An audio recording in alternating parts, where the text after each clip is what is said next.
Wasallam yang akan disampaikan oleh Ustadz Zulkarnain. Kepada Bapak dipersilahkan.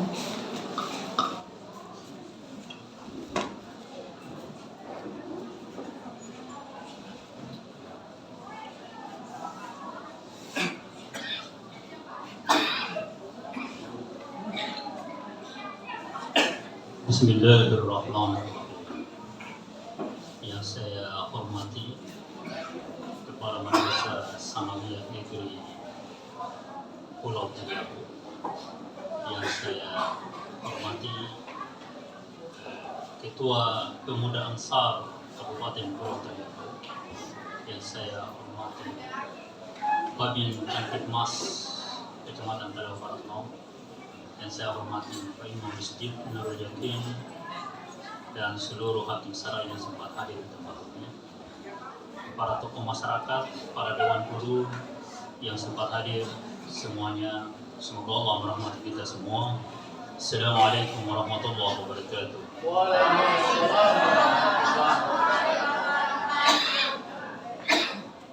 Alhamdulillahilladzi arsala rasulahu bil huda wa dinil haqq ليظهره على الدين كله. الصلاة والسلام على أشرف الأنبياء والمرسلين سيدنا وحبيبنا وشفيعنا رسول الله محمد بن عبد الله وآله الطاهرين صلى الله عليه وآله وسلم أجمعين وبعد. Hadirin yang dirahmati Allah, tidak ada kata yang terindah yang layak kita ucapkan kecuali puji syukur kehadirat Allah Subhanahu wa Ta'ala atas segala nikmat yang telah diberikan kepada kita, terutama nikmat waktu, kesempatan, dan kehidupan. Salawat serta salam senantiasa kita ucapkan kepada seorang manusia pujaan, seorang yang Allah katakan, laulaka ma khalaqtul aflaq, andaikan bukan karena engkau, aku tidak akan ciptakan seluruh jagat raya ini. Beliau adalah Rasulullah sallallahu alaihi wasallam. Allahumma salli ala sayyidina Muhammad wa ala ali sayyidina Muhammad. Rasulullah sallallahu alaihi wasallam berpesan bahwa ketika namanya diucapkan sebagai bukti bahwa kita mencintai beliau adalah mengenangnya dengan mengucapkan Allahumma salli ala sayyidina Muhammad wa ala ali sayyidina Muhammad. Dan perintah ini juga tertulis di dalam Al-Quran yang para khatib Jumat selalu ulang-ulangi di setiap Jumat. Inna Allaha wa malaikatahu yusalluna ala nabi. Sesungguhnya Allah dan seluruh malaikatnya bersalawat kepada Nabi. Ya ayyuhalladzina amanu, wahai sekalian mereka yang beriman, sallu alaihi, bersalawatlah kepadanya, wasallimu, dan serahkan diri kalian kepadanya. Wasallimu taslima. Wasallimu taslima itu bukan mengucapkan salam, tapi menyerahkan, mentotalkan diri kepada beliau. Di dalam surat Ali Imran, Allah Subhanahu wa Ta'ala berpesan kepada kita, qul in kuntum tuhibbunallah, andaikan kalian semua cinta kepada Allah, qul in kuntum tuhibbunallah fattabi'uni, ikutilah aku, ikuti Rasulullah. Rasul diperintahkan, qul, sampaikan kepada seluruh manusia, in kuntum, bila mana kalian, tuhibbunallah, mencintai Allah, fattabi'uni, ikuti aku kata Rasulullah. Yuhibbukumullah, jika kalian mengikuti aku, maka Allah akan mencintai kalian. Wallahu yaghfir lakum dzunubakum wallahu ghafurur rahim. Bila mana kalian mengikuti aku, maka dosa-dosa kalian yang besar maupun yang kecil itu Allah akan maafkan, Allah akan ampuni. Innallaha ghafurur rahim, karena Allah Maha Pengampun lagi Maha Penyayang. Jadi hanya dengan mengikuti Rasulullah, mengikuti tindak tanduk Rasulullah, Allah akan maafkan kita, Allah akan menyayangi kita, dan Allah maafkan, ampuni segala kesalahan dan dosa-dosa kita. Qul in kuntum tuhibbunallaha fattabi'uni yaghfir lakum dzunubakum wallahu yaghfir lakum dzunubakum wallahu ghafurur rahim.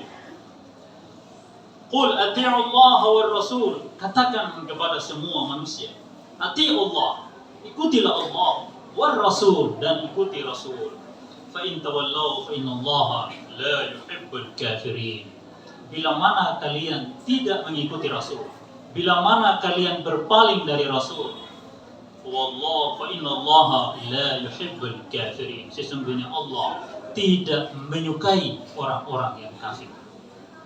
Kata kafir ini perlu diberikan definisi kembali. Banyak saat ini orang yang selalu menggunakan kata kafir untuk menyingkirkan seorang yang telah bersahadat dari komunitas umat Islam. Ada kelompok hari ini yang sudah tersebar besar di Indonesia ini, sudah sangat tersebar luas, yang berusaha mengkafirkan orang-orang Muslim, orang-orang yang sudah mengikuti Rasulullah SAW. Olehnya itu perlu kita meninjau kembali apa itu kafir. Sekarang mari kita lihat di dalam surat Al-Baqarah dari ayat 1 sampai pada ayat 7. Ayat 1 sampai ayat 7. A'udzu billahi minasyaitonir rajim. Bismillahirrahmanirrahim. Alif lam mim. Zalikal kitabu la raiba fihi hudan lil muttaqin. Allazina yu'minuna bil ghaibi wa yuqimuna as-salata wa mimma razaqnahum yunfiqun. والذين يؤمنون بما أنزل إليك وما أنزل من قبلك وبالآخرة هم يؤمنون أولئك على هدى من ربهم وأولئك هم المفلحون. Innal ladzina kafaru, sesungguhnya orang-orang kafir itu. Jadi definisi kafir itu ada dalam surat Al-Baqarah ayat 6. Innal ladzina kafaru sawa'un 'alaihim, adalah orang yang kita beritahu dan tidak beritahu. Sawa'un 'alaihim a'anzartahum am lam tunzirhum la yu'minun. Sama saja kita beritahu dan tidak beritahu, mereka menutup mata, mereka menutup telinga, tidak mau mendengar.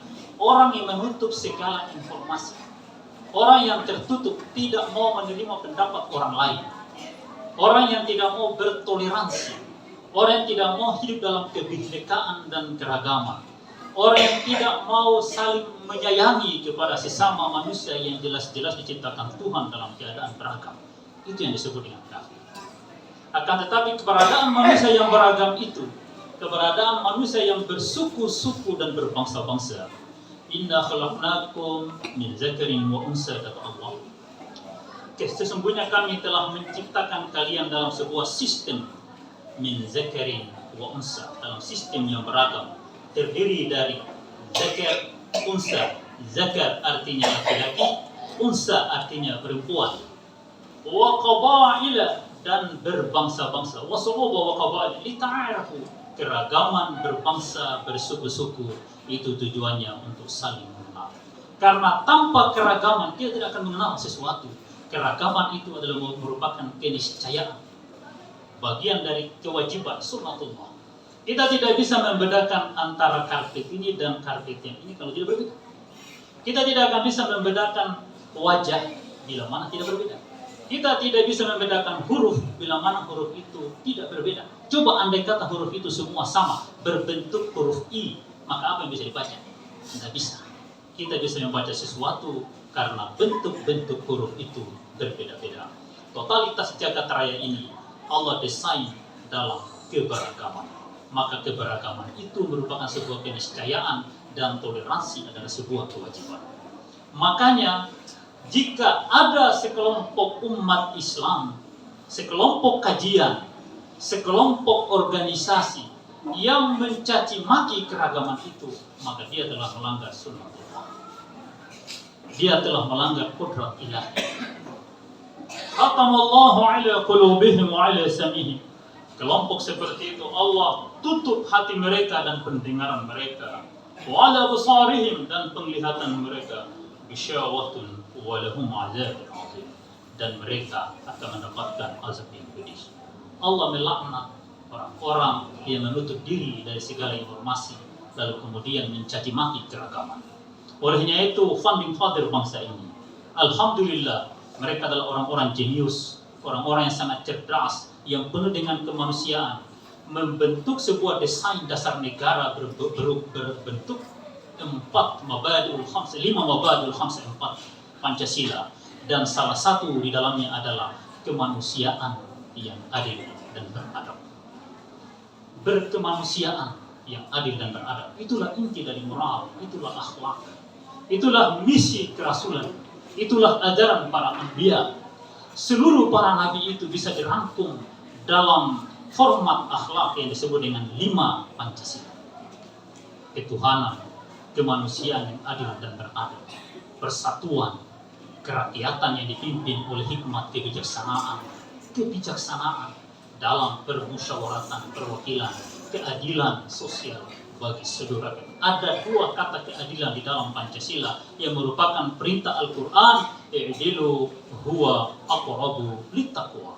Berbuat adillah kalian, karena hanya dengan berbuat adil itulah kalian akan mendekati ketakwaan. Orang yang tidak adil, baik pada dirinya, apalagi pada orang lain, itu disebut dengan zalim. Orang yang tidak mau berbuat baik pada dirinya, apalagi pada orang lain, itu disebut zalim. Nabiullah Adam alaihi wassalatu wassalam, ketika Allah perintahkan untuk tinggal di surga, waskun anta wa zawjukal jannah.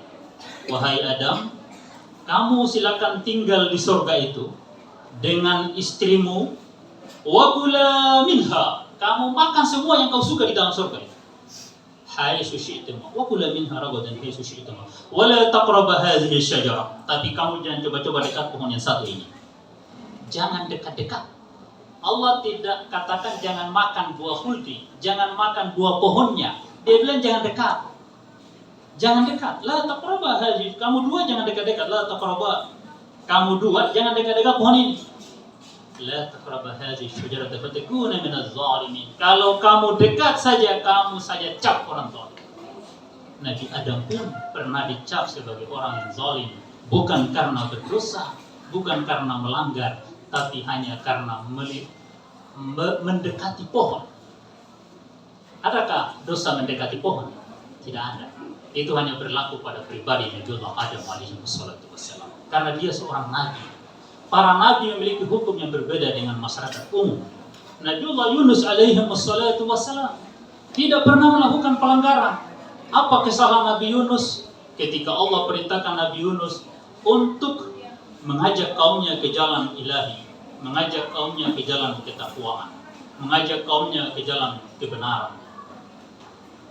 Umatnya, masyarakat pada zaman itu menolak ajaran Nabi Yunus. Lalu Allah perintahkan, jika mereka menolak, ingatkan kepada mereka akan saya azab di suatu waktu. Dan ketika waktu itu telah tiba, Nabi Yunus mengungsi duluan. Itu kesalahan Nabi Yunus, bukan dosa. Dia hanya mengungsi duluan. Masa mengungsi dosa? Tidak ada dosa mengungsi. Dia sudah sadar akan ada azab, tapi dia mengungsi duluan. Allah belum perintah mengungsi, dia mengungsi duluan. Maka berangkatlah Nabi Yunus naik di sebuah kapal.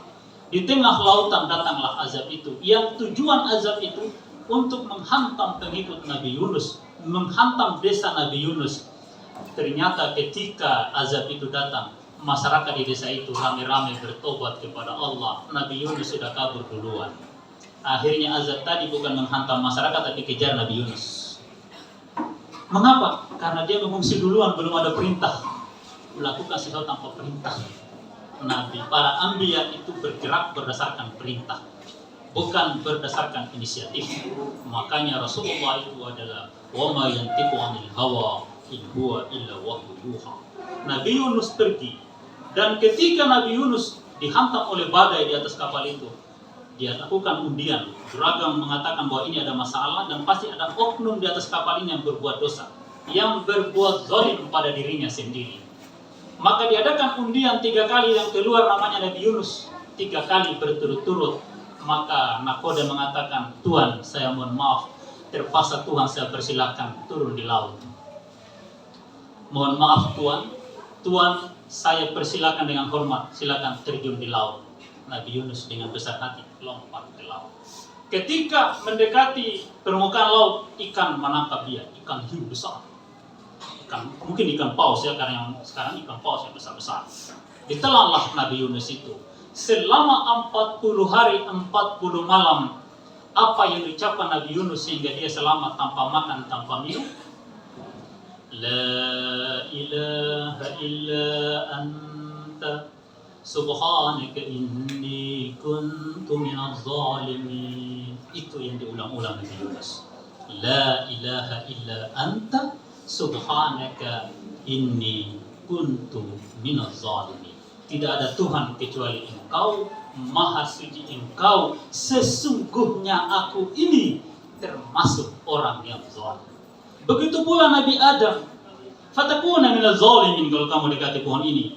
Lalu kemudian fa'azallahum asy-syaitanu anha fa akhrajahuma mimma kana fihi wa qulna ihbitu ba'dukum li ba'din aduwwun wa lakum fil ardh mustaqarrun wa mata'un ila hin. Kemudian Nabi Adam entah mengapa dia dekati pohon itu. Iblis menggelincirkan dia. Fa'azallahum asy-syaitan. Iblis entah melobi seperti apa jitunya lobi-lobi iblis itu sehingga Adam mendekati pohon itu. Konon kabarnya istrinya yang duluan di lobi. Karena Nabi Adam di lobi sulit. Dia orang yang sangat istiqamah dengan ketetapan ilahi. Istrinya di lobi. Kan istrinya tidak pernah berkomunikasi dengan Allah. Yang berkomunikasi dengan Allah itu Adam. Akan tetapi sebenarnya mereka berdua, karena di situ wala taqrabu, kamu dua jangan dekat-dekat pohon ini. Nabi Adam dekati pohon itu. Akhirnya fa'azallahum asy-syaitanu fa akhrajahuma, mereka dua disingkirkan, Allah perintahkan keluar dari tempat itu. Kemudian mereka ditempatkan di bumi. Mereka berdua saling mencari. Konon riwayatnya mencapai 100 tahun lamanya mereka saling mencari. Dalam proses pencarian itu Nabiullah Adam alaihissalatu wassalam berdoa, Rabbana innana zalamna anfusana. Wahai Tuhan kami, sesungguhnya kami telah menzalimi diri kami sendiri. Wa illam taghfir lana, bila mana Engkau tidak mengampuni kami. Wa tarhamna, dan tidak menyayangi kami. Lanakunanna minal khasirin, maka kami pastilah menjadi orang yang sangat merugi. Nabi Adam menyadari dirinya sebagai orang yang zalim dan berdoa sebagai orang yang merasa berdosa kepada Allah Subhanahu wa taala untuk diampuni dan disayangi. Selama 100 tahun lamanya Nabi Adam berjalan kaki bersama istrinya sampai kemudian berjumpa di tengah padang Arafah di atas bukit Rahmah. Di sanalah umat Islam diperintahkan untuk melaksanakan ibadah haji. Al-Hajju Arafah, tidak ada haji tanpa wukuf di padang Arafah untuk mengenang sejarah, mengenang masa lalu umat manusia yaitu Nabiullah Adam alaihi wassalatu wassalam. Dan untuk itulah kita berkumpul di sini. Kita di sini berkumpul untuk mengenang sejarah baginda Rasulullah sallallahu alaihi wasallam. Walaupun sebagian orang mengatakan itu bid'ah. Walaupun sebagian orang mengatakan itu sesat. Ada sekelompok umat Islam, sekelompok organisasi, tidak banyak, tapi di Indonesia sekarang mulai banyak. Mereka ini menyuarakan dan selalu mengucapkan kalimat kullu bid'atin dhalalah. Katanya itu hadis Nabi, setiap yang baru itu sesat, wa kullu dhalalatin finnar, dan setiap yang baru itu katanya tempatnya di neraka. Ini bahasa sebenarnya perlu dikaji kembali, apa benar ini hadis atau bukan. Sebagian para ulama mempetakan bid'ah itu ada dua, bid'ah hasanah dan bid'ah sayyi'ah, bid'ah yang baik dan bid'ah yang sesat. Mereka khawatir jangan-jangan ini benar hadis Nabi tapi maksudnya lain. Sebagian mengatakan itu kemungkinan bukan hadis karena itu bertentangan dengan hukum alam. Karena alam ini dia berkembang setiap hari dan manusia setiap hari melakukan penemuan-penemuan. Kalau kita menggiring manusia hari ini kepada sebuah zaman di mana di sana Rasul masih hidup, di mana di sana orang masih naik unta untuk bepergian kemana-mana, di mana saat itu tidak ada payung untuk bernaung dari panasnya matahari kecuali sorban, di mana saat itu tidak ada cara lain untuk menulis kecuali menggunakan pelepah korma atau menggunakan kulit kambing dan sapi. ketika kita memaksa manusia pada zaman itu, maka kita telah menjerumuskan Islam ini ke sebuah zaman di mana manusia belum mengenal teknologi. Dan itu adalah sebuah bencana baru bagi umat Islam. Apa yang terjadi di zaman Nabi tidak semua merupakan ketetapan ilahi. Kehidupan di zaman Nabi misalnya naik unta, kemana-mana harus naik unta, tidak mesti harus kita paksakan di gele. Orang gele hari ini harus naik Supra, naik Honda Beat, naik Vario, naik Mio, iya kan? Masa suruh naik unta? Ajib, Masya Allah. Bahkan cara berpikir seperti ini luar biasa. Maka bid'ah itu sebuah kebutuhan, tidak bisa ditolak. Sekarang saya membaca Al-Quran dengan menggunakan Android. Apakah di zaman Nabi ada Android? Tidak. Bahkan kertas tidak ada di zaman Nabi. Kertas tidak ada di zaman Nabi. Al-Quran yang kita baca hari ini kalau mau dikembalikan ke zaman Nabi SAW tidak bisa dibaca. Mengapa? Di zaman Nabi Al-Quran ditulis tanpa baris. Di samping tanpa baris, tanpa titik, ma fi nuqtah wa ma fi harakah. Tidak ada titik dan tidak ada baris. Pondok pesantren hari ini hanya mengajarkan orang membaca kitab yang tanpa baris. Bagaimana mengajarkan tulisan yang tidak ada baris. Bismillahirrahmanirrahim. Kenapa dibaca bismi? Ya karena jar wal majrur, ada huruf ba, katanya huruf. Ismun itu nama benda. Bismi, baca bismi, baris di baris belakang, baris di bawah. Bentuknya itu namanya ilmu saraf. Pondok pesantren hanya mengajarkan bagaimana membaca tulisan yang tidak berbaris, tapi tidak mengajarkan tulisan yang tidak bernuqtah. Bagaimana membaca tulisan yang tidak ada titik. Huruf ta, huruf ba, polos, sama. Membaca bagaimana kira-kira? Tidak ada yang bisa itu. Tidak ada yang mampu kecuali orang Arab di zaman Nabi yang bisa baca itu. Apakah kita mau kembalikan Islam pada zaman itu? Hapus titik di dalam Al-Quran dengan hurufnya, dengan barisnya, selesai. Orang semua buta dengan Al-Quran. Tidak akan bisa membaca Al-Quran. Olehnya itu, bid'ah itu sebuah kebutuhan. Tidak bisa menolak bid'ah. Jadi sebuah bencana yang besar ketika orang mengatakan bid'ah itu sesat. Tidak bisa. Kita hari ini merayakan Maulid Nabi SAW sebagai bentuk cinta dan kerinduan kepada beliau. Karena beliau mengatakan, in kuntum tuhibbunallah, jika kalian cinta kepada Allah, fattabi'uni yuhibbukumullah. Ikuti aku, kalian akan dicintai oleh Allah Subhanahu wa ta'ala. Dan para nabi, kalau kita membaca di surat Maryam, bagaimana Allah Subhanahu wa ta'ala berkata kepada Nabi Zakaria, wa salamun alaihi yawma wulida wa yawma amutu wa yawma ub'atsu hayya. Keselamatan bagi dia Nabiullah Zakaria di hari ia dilahirkan, dan di hari ia diwafatkan, dan di hari ia dibangkitkan hidup kembali. Begitu pula Nabiullah Isa putra Maryam, ketika Allah hidupkan, wa yukallimun nasa fil mahdi wa kahla wa minas salihin. Ketika Nabiullah Isa alaihissalam lahir dan masyarakat saat itu membentak ibunya Maryam yang melahirkan seorang putra tanpa bapa. Orang memaki-maki Maryam, Maryam tidak berbicara. Fa asyarat ilaih, dia memberikan isyarat untuk berbicara kepada bayi itu. Wa yukallimun nasa fil mahdi wa kahla wa minas salihin. Lalu Nabiullah Isa alaihissalam yang masih kana sabiyan, dalam keadaan dalam kondisi masih bayi, berbicara. Wa yukallimun nas, berbicara dengan manusia fil mahdi, di dalam buayan. Wa kahla wa minas salihin, dan dia adalah hamba Allah yang saleh. Bercakap menjelaskan tentang status ibunya, tentang status dirinya, bahwa dia adalah hamba Allah, dia adalah nabi Allah, dia adalah utusan Allah. Wa salamun alayya, keselamatan bagiku, kata Nabiullah Isa. Wa salamun alayya yauma wulidtu, pada hari saya dilahirkan. Wa yauma amutu, pada hari aku diwafatkan. Wa yauma ub'atsu hayya, dan ketika aku dibangkitkan hidup kembali di padang mahsyar nanti bersama seluruh umat manusia. Olehnya itu, berdasarkan ayat ini, kita mengucapkan salam kepada Rasulullah di hari beliau dilahirkan, di tanggal 12 Rabiul Awal. Sebagian ulama mengatakan tanggal 17 Rabiul Awal. Yang jelas di bulan Rabiul Awal, entah terserah tanggal berapa, mau tiap hari sepanjang tahun juga boleh. Nggak ada masalah. Kita mencintai Rasulullah, kita menghormati beliau. Bila perlu kita menziarahi beliau kalau kita mampu. Berangkat umrah setiap tahun. Hari ini ada program umrah tanpa bayar. Ya, hanya uang muka 6 juta, yang lainnya cicil. Boleh. Berangkat. Siapa mau berangkat, lapor sama saya.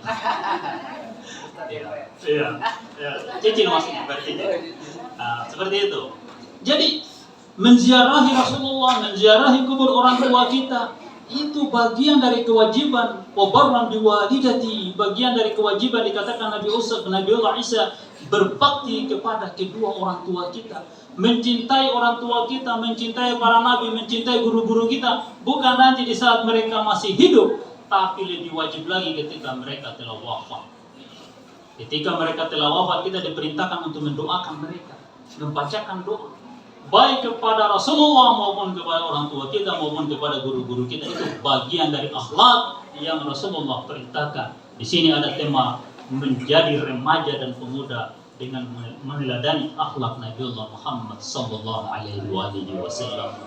Rasulullah di saat masih hidup berziarah ke makam ibunya, berziarah ke makam bapaknya, berziarah ke makam para syuhada, berziarah ke Baqi, bahkan tengah malam Nabi berziarah. Kita di sini kalau berziarah tengah malam berani?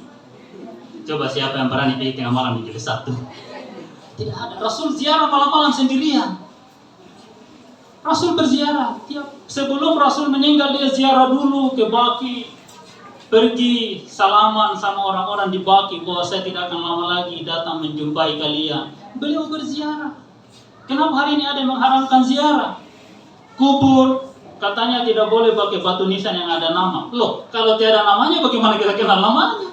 Tidak ditahu ini kuburannya siapa, ini fondasi, kemudian ada batu di tengah. Apa ini? Orang bingung. Datang. Kalau ada namanya, tanggal lahirnya, tanggal meninggalnya, bila perlu riwayat hidupnya ditulis di situ. Orang kenal, oh ternyata beliau ini namanya ini, hidupnya seperti ini, prestasinya begini. Itu wajar, penting. Islam masuk di Indonesia dan dikenal oleh para ahli sejarah, salah satunya dari jejak kuburan Hamzah Fansuri di Aceh, Syekh Kuala, Fatimah binti Maimun, dan para ulama-ulama lain di tanah Jawa dan Sumatera. Diketahui dari jejak kubur. Kalau hari ini kita menghilangkan tulisan nama di kubur itu, maka kita telah menutup bagian dari peninggalan sejarah, bagian dari bukti-bukti sejarah. Sementara sejarah itu hanya bisa dibuktikan dengan dua hal. Sejarah itu hanya bisa diketahui dengan dua hal, yaitu dengan bukti sejarah dan saksi sejarah. Saksi sejarah yang sudah berabad-abad tidak akan mungkin tanpa bukti sejarah. Sejarah yang tanpa bukti itu namanya dongeng, kecuali yang tertulis dalam Al-Quran. Seluruh sejarah tanpa bukti itu namanya dongeng, kecuali yang tertulis di dalam Al-Quran, seperti kisah Nabi Zakaria, kisah Nabiullah Yahya, kisah Nabiullah Isa Al-Masih, dan kisah para anbiya yang lainnya. Kita sebagai umat Islam harus sami'na wa ata'na kepada Al-Quran. Rasulullah sallallahu alaihi wasallam yang lahir di bulan Rabiul Awal itu membawa misi kemanusiaan kepada segenap makhluk ciptaan Tuhan yang berakal di muka bumi ini. Karena Al-Quran itu ditujukan kepada hamba Allah yang berakal. Kalau hamba Allah yang tidak berakal itu tidak ditujukan oleh Al-Quran. Karena Al-Quran itu berlaku bagi orang yang mukallaf. Mukallaf itu artinya orang yang sempurna akalnya. Kalau orang gila tidak berlaku. Orang tidur tidak berlaku. Berlaku bagi orang yang berakal. Jadi bagi setiap yang berakal wajib taat kepada Al-Quran. Apa salah satu prinsip dari Al-Quran? Amanar Rasul bima unzila ilaihi min rabbih wal mu'minun. Bentuk keimanan Rasulullah itu adalah dia percaya kepada apa yang diturunkan kepadanya. Wal mu'minun, dan semua orang yang mengikuti beliau, mengikuti Rasulullah, kullun amana billah, semuanya percaya kepada Allah, wa malaikatihi, seluruh malaikatnya, wa kutubihi, seluruh kitab-kitabnya, wa rusulihi, dan semua rasul-rasulnya. La nufarriqu baina ahadin mir rasuli, kami tidak membeda-bedakan satu pun di antara para rasul Allah itu. Seluruh para nabi kita hormati, kita muliakan, dan kita agungkan, dan semua adalah teladan kita. Tidak boleh karena dia pengikut Nabi Isa kita caci maki, kita lempar gerejanya, kita intimidasi, kita persekusi, kita sebut dia kafir, kita caci maki. Tidak boleh. Allah perintahkan, la nufarriqu baina ahadin min rusuli wa qalu. Prinsip orang beriman itu selalu berkata, sami'na wa ata'na, kami dengar dan kami taat. Ghufranaka rabbana wa ilaikal masir. Semoga Allah mengampuni kita semua karena kita semua akan kembali kepadanya. Itu prinsip ajaran Islam. Itulah prinsip ajaran Rasulullah. Itulah misi moral yang dibawa oleh Rasulullah sallallahu alaihi wasallam. Itulah kemanusiaan yang adil dan beradab.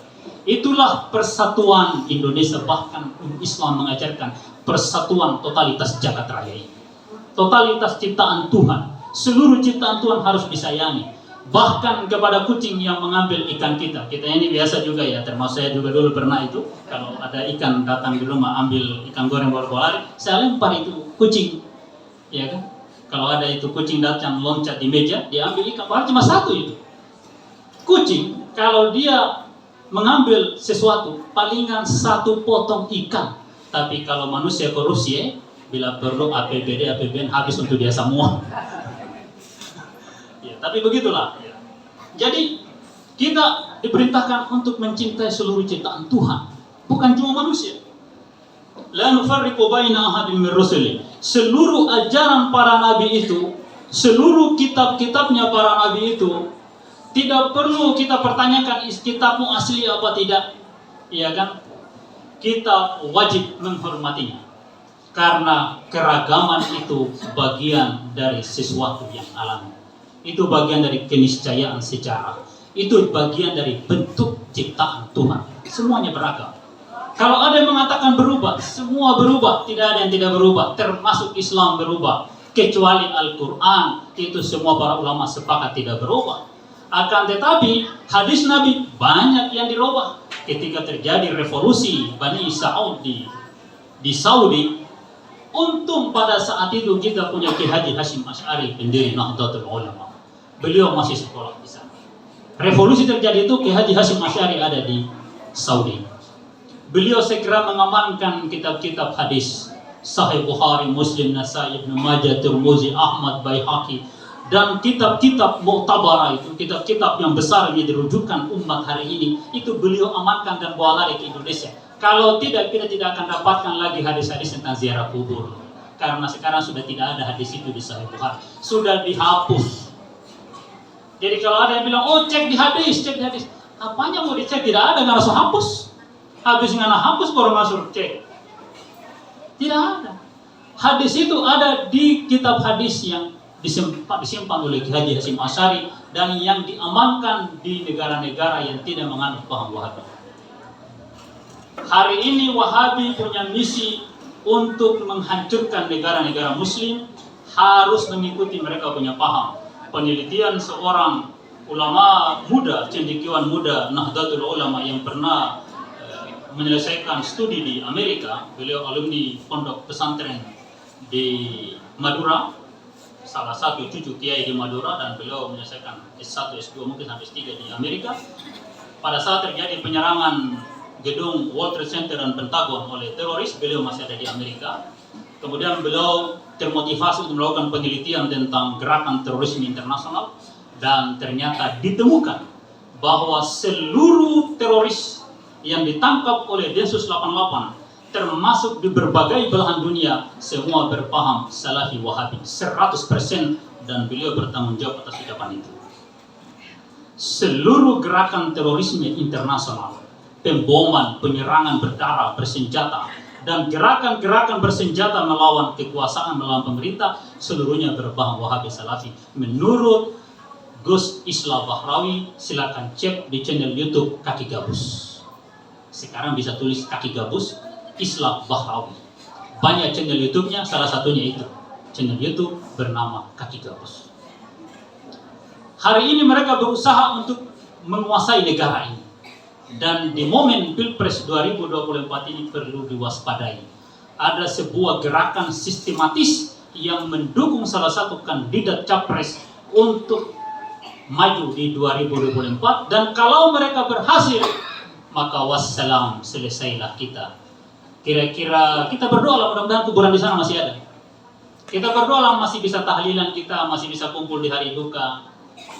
Karena ketika mereka berkuasa, maka ya apa yang terjadi di Libya hari ini, apa yang terjadi di Suriah hari ini, apa yang terjadi di Irak hari ini, apa yang terjadi di Afghanistan hari ini, apa yang terjadi di Yaman hari ini, di mana orang sedang salat Jumat dirudal menggunakan jet tempur. Siapa pilot jet tempur itu? Orang yang bersyahadat, Muslim. Naik pesawat salat sunnah 2 rakaat. Sebelum naik baca bismillah. Tindis tombol lepaskan rudal itu, roket itu baca bismillah. Yang dia tembak siapa? Orang salat Jumat. Satu masjid selesai. Ya dia pikirkan sembelih ayam baca bismillah, jadi bunuh orang baca bismillah juga. Sementara di dalam Al-Quran Allah melaknat setiap pembunuhan, bahkan kepada satu orang muslim. Silakan baca di surat An-Nisa ayat 93. Di sana Allah berpesan kepada kita semua, wa may yaqtul mu'minan, siapa yang bunuh satu nyawa, satu orang beriman, fajazauhu jahannam, maka balasannya neraka jahannam. Wa ghadiballahu alaihi, Allah akan marah kepadanya. Wa la'anahu, Allah laknat dia. Wa a'adda lahu azaban azima, dan Allah siapkan dia azab yang gede. 4 tahapan dia akan hadapi nanti. Luar biasa, tidak ada ampunan, bahkan satu nyawa. Ketika kita membaca sejarah putra Adam, ketika Nabi Adam telah sampai di bumi berjumpa dengan istrinya di Bukit Rahmah, lalu kemudian beliau dikaruniai anak, 2 anak laki-laki. 2 anak laki-laki ini Allah coba untuk diuji siapa yang paling bertakwa. Di dalam sejarah katanya mereka diuji untuk mendapatkan seorang istri yang cantik. Tidak, Al-Quran mengatakan untuk mendapatkan gelar ketakwaan, mencapai derajat ketakwaan. Watlu alaihim naba'a bani Adam bil haqq. Silakan baca dan buka di surat Al-Maidah ayat 27 sampai ayat 32. Watlu alaihim naba'a bani Adam bil haqq. Bacakanlah kepada manusia tentang kisah 2 putra Adam bil haq, dengan sejujur-jujurnya. Iz qarraba qurbanan, ketika Allah perintahkan untuk melakukan korban. Ini korban yang kita lakukan ini tradisi dari zaman Nabi Adam. Ini perintah Allah sejak putra Adam, zaman putra Adam, zaman Nabi Adam. Iz qarraba qurbanan, ketika mereka melakukan pengorbanan, fataqabbala min ahadihima, lalu Allah hanya menerima salah satu di antara mereka berdua. Faqala la'aqtulannak, maka salah satu yang tidak diterima korbannya itu mengatakan saya akan bunuh kamu. Dia cemburu karena korbannya tidak diterima Allah, tidak masuk dalam kategori orang bertakwa. Dia marah. La'aqtulannak, maka yang akan dibunuh tadi, saudaranya yang diancam tadi, menjawab, innama, sesungguhnya, yataqabbalullahu minal muttaqin, Allah hanya menerima korbannya orang yang bertakwa. Derajat ketakwaan itu jatuh ke saudaranya. Konon kabarnya saudaranya diterima korbannya itu namanya Habil, yang tidak diterima korbannya itu namanya Qabil. Qabil kakak, Habil adik. Dia bunuh. Fatawat lahu nafsuhu qatla akhihi. Lalu dia dikuasai oleh emosi, maka terjadilah pembunuhan itu. Fatawat lahu nafsuhu qatla akhihi faqatalahu fasbaha minal khasirin. Maka terjadilah pembunuhan pertama dalam sejarah umat manusia, dan jadilah pelakunya itu orang yang merugi. Kemudian di ayat yang lanjutannya Allah mengajarkan bagaimana cara menguburkan jenazah dengan mengirim burung yang berkelahi, lalu salah satunya mati kemudian dikuburkan. Kemudian dia fa'asbaha minan nadimin, jadilah dia orang yang menyesal selamanya. Putra seorang nabi menyesal karena membunuh satu orang saudaranya. Bagaimana kalau kita menjadi penyebab terbunuhnya sekian juta umat manusia? Hari ini jutaan umat Islam tewas gara-gara paham salafi wahabi. Olehnya itu, kepada saudara-saudara sekalian, adik-adik sekalian, kakak-kakak sekalian, bapak-bapak dan ibu-ibu yang hadir di tempat ini, tolong, bila mana pernah belajar sebuah manhaj, sebuah ajaran yang menghalalkan darah orang lain dengan alasan dia bid'ah, dia khurafat, dia kafir, hati-hati, itu ajaran Wahabi. Hati-hati, itu ajaran Wahabi. Itu pintu awal untuk menjadikan Anda sebagai seorang teroris. Semua ustadz-ustadz Wahabi yang ada di televisi itu juga, itu anehnya kenapa negara ini biarkan mereka.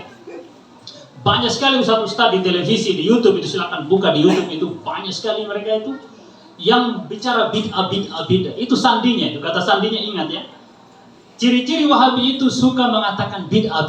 Oh ini bid'ah, ini kafir. Itu kata sandinya, hati-hati. Mereka itulah kelompok teroris yang akan mendesain pola pikir kita sehingga kita menjadi pelaku bom bunuh diri, membunuh saudara kita. Bahkan orang kalau katanya tidak sholat itu dibilang kafir. Sejak kapan itu orang tidak sholat kafir? Sementara Allah mengatakan man kana yu'minu billahi wal yawmil akhir, atau di ayat yang lain mengatakan bahwa siapa yang beriman kepada Allah maka dia muslim. Tadi amana Rasul bima unzila ilaihi min rabbih wal mu'minuna kullun amana billah. Cukup percaya kepada Allah, orang beriman. Ketika orang percaya kepada Allah, yakin kepada Allah Subhanahu wa taala, wajib dihormati. Baik dia sebagai orang mengikuti Nabi Muhammad maupun yang tidak mengikuti Nabi Muhammad. Di dalam surat Al-Baqarah ada ayat yang mengatakan bahwa innal ladzina amanu wal ladzina hadu wan nasara was-sabiina man amana billahi wal yawmil akhir wa 'amila salihan falahum ajrun 'inda rabbihim wa la khaufun 'alaihim wa la hum yahzanun. Sesungguhnya orang yang beriman, maksudnya pengikut Rasulullah. Wal ladzina hadu, orang-orang Yahudi, pengikut Nabi Musa alaihi salam. Wan nasara, dan pengikut Nabi Isa, Nasrani. Was-sabiin, dan semua orang yang percaya kepada Allah apapun agamanya. Man amana billahi wal yawmil akhir, siapapun yang percaya kepada Allah dan hari pengadilan nanti, di hari kiamat. Wa amila salihan, dan hidup dengan baik, bersilaturahmi dengan baik, saling menyayangi, saling membantu. Wa amila salihan falahum ajruhum 'inda rabbihim, maka mereka akan mendapatkan pahala yang Allah siapkan di hari kemudian nanti. Tidak terkecuali. Wala khaufun 'alaihim wala hum yahzanun, tidak ada rasa takut bagi mereka dan tiada rasa sedih. Al-Baqarah ayat 42. Al-Baqarah ayat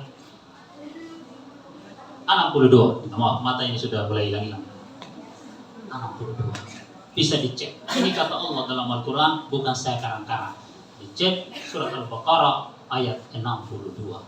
Jadi seluruh agama senada dengan ayat tadi, amanar rasulu bima unzila ilaihi min rabbihi wal mu'minuna kullun amana billahi wa malaikatihi wa rusulihi la nufarriqu baina ahadin min rusuli. Seluruhnya tidak boleh nufarriq, tidak boleh dibeda-bedakan, tidak boleh dipisah-pisahkan. Mereka semua satu kesatuan, mereka pembawa ajaran ilahi. Dan di setiap salat kita membaca doa, ihdinas siratal mustaqim, tunjukkanlah kami jalan yang lurus. Allah beritahu kita, tunjukkanlah jalan yang lurus. Siratal ladzina an'amta 'alaihim, jalannya orang-orang yang mendapatkan nikmat. Siratal ladzina an'amta 'alaihim, ghairil maghdubi 'alaihim waladdallin, bukan jalan orang-orang yang maghdub, orang-orang yang dibenci, dan bukan juga jalan orang-orang yang sesat. Sudah terlalu lama barangkali. Sudah berapa menit ya? Sedikit lagi. Iya, insyaallah. Ini kajian kalau pegang Al-Quran lebih panjang. Al-Quran ini satu ayat dibahas terkait dengan ayat yang lain. Jadi ya maklum saja. Insyaallah kita akan bersingkat. Di dalam surat Al-Fatihah kita diperintahkan untuk menjadi orang yang mendapatkan nikmat. Di dalam Al-Fatihah itu ada 3 kelompok yang disebutkan di situ. 3 kelompok ini di zaman Nabi hadir. Ihdinas siratal mustaqim, tunjukkan kami jalan yang lurus. Siratal ladzina an'amta 'alaihim, jalan yang lurus itu adalah jalannya orang yang mendapatkan nikmat satu. Ghairil maghdubi 'alaihim, bukan jalan orang yang dibenci. Waladdallin, bukan jalan orang yang sesat. Sudah terlalu lama barangkali. Sedikit lagi. Insyaallah. Ini kajian kalau pegang Al-Quran lebih panjang. Al-Quran ini satu ayat dibahas terkait dengan ayat yang lain. Jadi ya maklum saja. Insyaallah kita akan bersingkat. Di dalam Al-Fatihah kita diperintahkan untuk menjadi orang yang mendapatkan nikmat. Di dalam Al-Fatihah itu ada 3 kelompok yang disebutkan di situ. 3 kelompok ini di zaman Nabi hadir. Ihdinas siratal mustaqim, tunjukkan kami jalan yang lurus. Siratal ladzina an'amta 'alaihim, jalan yang orang yang mendapatkan nikmat satu. Ghairil maghdubi 'alaihim, bukan jalan orang yang dibenci. Waladdallin,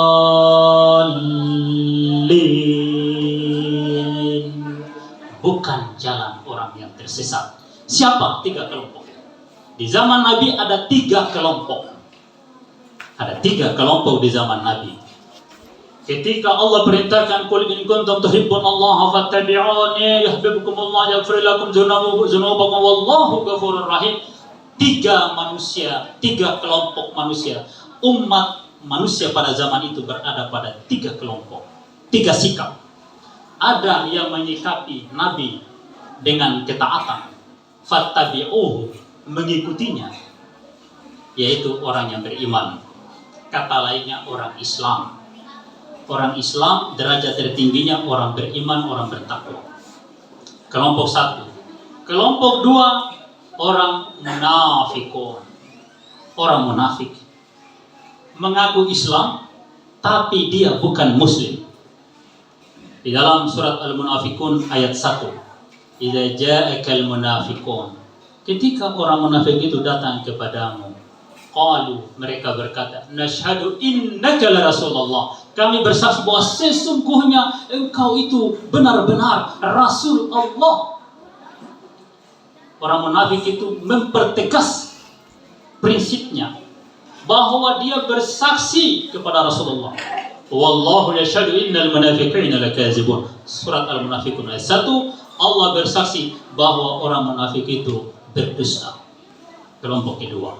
Kelompok ketiga adalah orang yang menolak ajaran Islam. Khatamallahu ala qulubihim wa ala sam'ihim. Innal ladzina kafaru, sesungguhnya orang kafir itu sawa'un alaihim a anzartahum am lam tunzirhum la yu'minun. Dikasih tahu tidak dikasih tahu dia tidak percaya.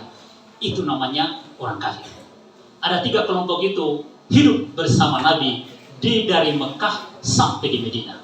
Bersama Nabi, hidup bergandengan tangan, dan Nabi perlakukan semua mereka dengan baik, dengan senyum, dengan penuh kedamaian. Itulah yang diajarkan kita oleh akhlaknya Rasulullah sallallahu alaihi wasallam. Kita memperlakukan semua manusia itu baik meskipun dia hanya berpura-pura.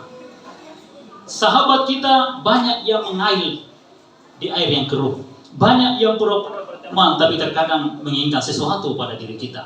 Kita tetap wajib untuk berbuat baik. Kita dilarang berprasangka buruk.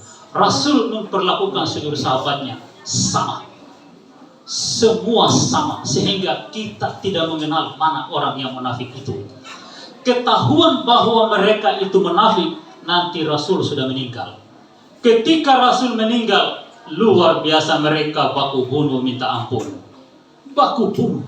Terjadi perang Jamal, terjadi perang Siffin, terjadi perang Nahrawan, terjadi berbagai macam perang antar umat Islam yang bersahadat itu, sehingga berdirilah monarki Bani Umayyah, monarki Bani Abbasiyah, dinasti Bani Umayyah melakukan ekspansi atas nama Islam tapi membunuh orang. Katanya Islam harus disebarkan dengan pedang, sementara An-Nisa 93 melaknat setiap pembunuhan. Al-Maidah ayat 32, wa may yuqtil man qatala nafsan bighairi nafsin aw fasadin fil ard, siapa membunuh satu manusia, satu jiwa, atau melakukan kerusakan, kasih rusak bangunan-bangunan, kasih rusak rumah-rumah orang, kasih rusak rumah-rumah ibadah, aw fasadin fil ard faka'annama qatalan nas jami'a, maka dia sama dengan membunuh seluruh umat manusia.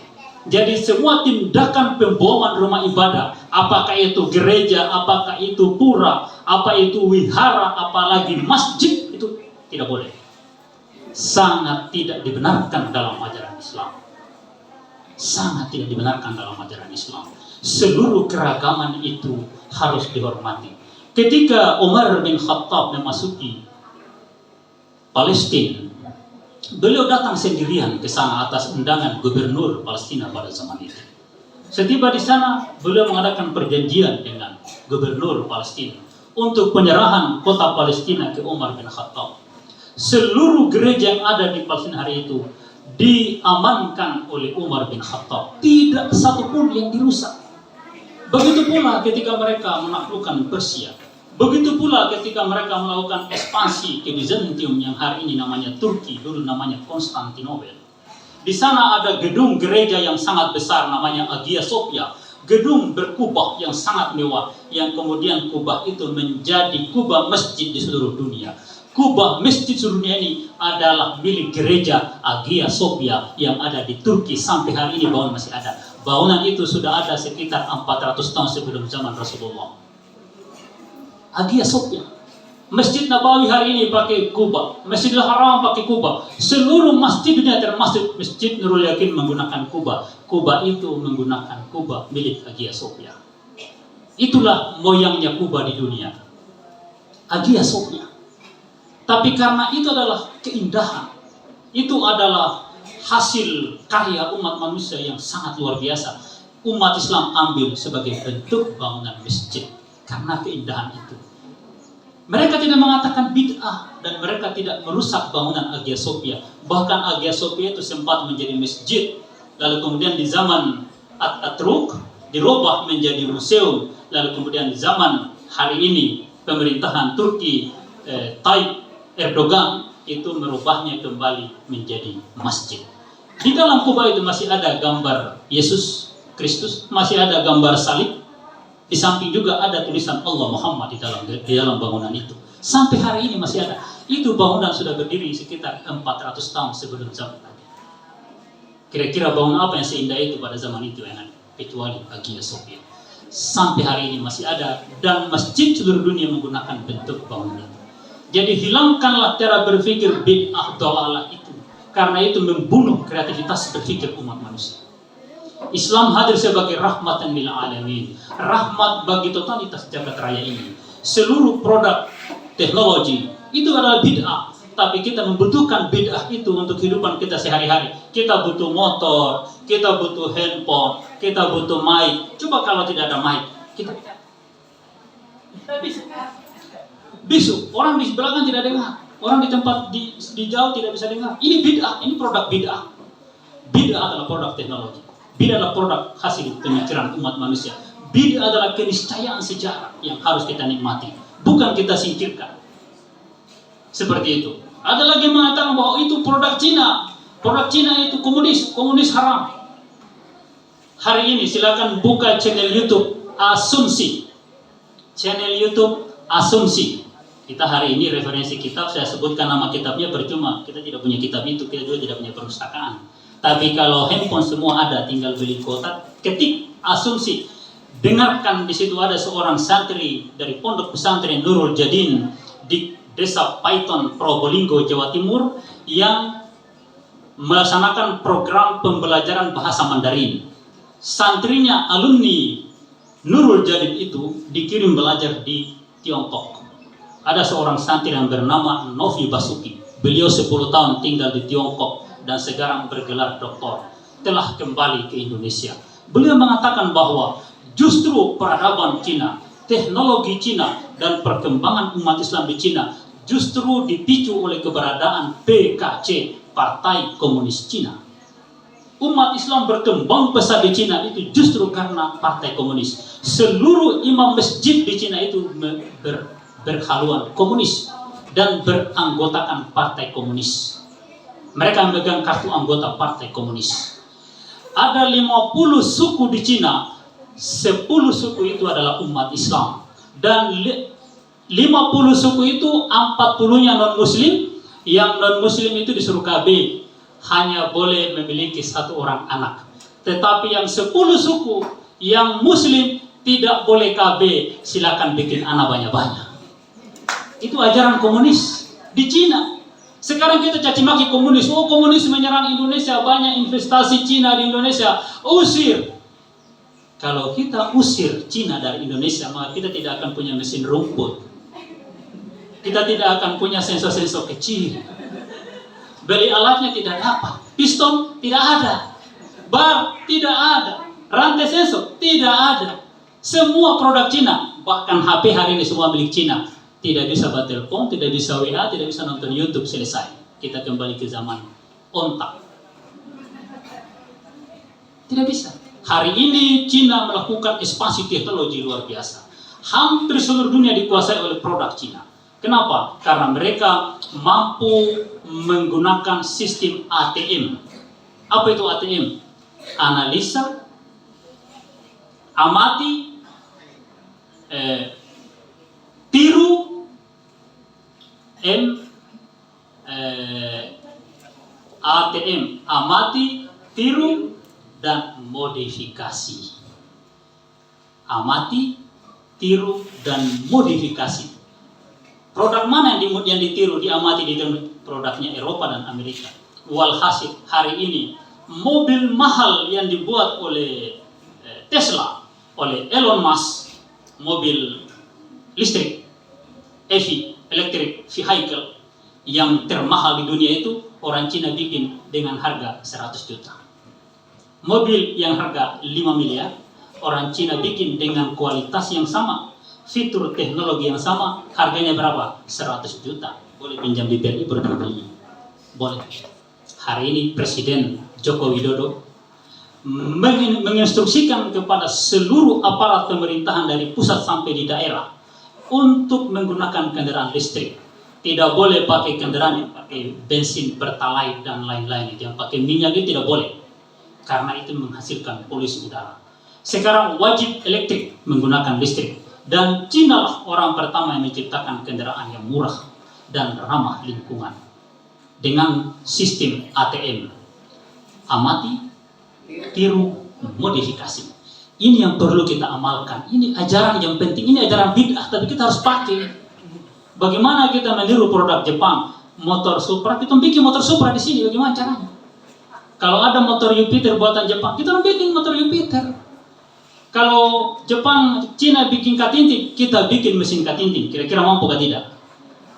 Kalau tidak mampu, maka hargailah produk orang lain dan jangan caci maki lagi Cina. Berhenti caci maki Cina, berhenti caci maki komunis, karena hari-hari kita ini pakai komunis punya barang.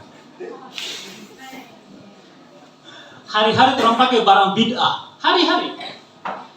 Kopiah ini bid'ah. Nabi tidak pernah pakai peci hitam. Tidak pernah.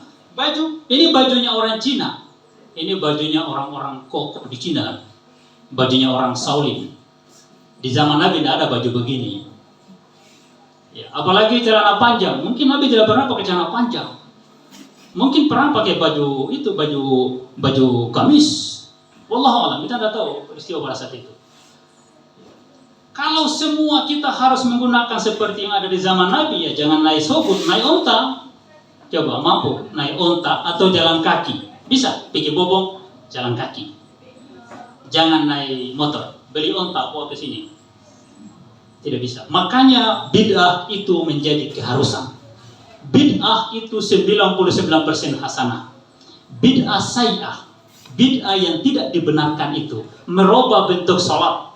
Tapi ingat, salat itu dalam setiap mazhab berubah bentuk. Kita hari ini melihat salat itu dalam mazhab Asy-Syafi'i, mazhab Abu Hanifah, mazhab Maliki, mazhab Ahmad bin Hanbal. Ada 8 mazhab di dunia ini yang beredar. Sebelum 8 mazhab itu ada ratusan mazhab yang oleh dinasti Bani Abbasiyah batasi dengan 4, lalu kemudian dari 4 itu berkembang jadi 8. Dan masing-masing tata cara ibadahnya berbeda-beda. Ada yang pakai Fatihah, ada yang tidak pakai Fatihah. Untuk lebih jelasnya, silakan baca di channel atau nonton videonya Buya Syakur Yasin, seorang ulama besar, salah seorang pimpinan pondok pesantren di Indramayu. Beliau mengembara di Timur Tengah kurang lebih 25 tahun, menjadi penerjemah di kedutaan besar Indonesia di Turki, di Saudi, di Mesir, di Sudan, keliling Timur Tengah. Buya Syakur Yasin, setelah tua beliau kembali ke Indonesia, menjalani hidup sebagai seorang sufi. Tinggal di goa, beribadah, berzikir kepada Allah selama 40 hari setiap tahun, lalu kemudian kembali mengurus pondok pesantrennya. Live di YouTube, silakan nonton channel YouTube-nya Buya Syakur Yasin. Luar biasa. Jadi hidup ini penuh keragaman, Bapak-bapak Ibu sekalian. Mari kita menghormati keragaman itu, karena menghormati keragaman bagian dari akhlak Rasulullah SAW. Mungkin sekian dulu apa yang dapat saya sajikan. Mohon maaf atas segala kesalahan dan kekurangan. Wallahu muwaffiq ila aqwamit thariq. Wassalamualaikum warahmatullahi wabarakatuh.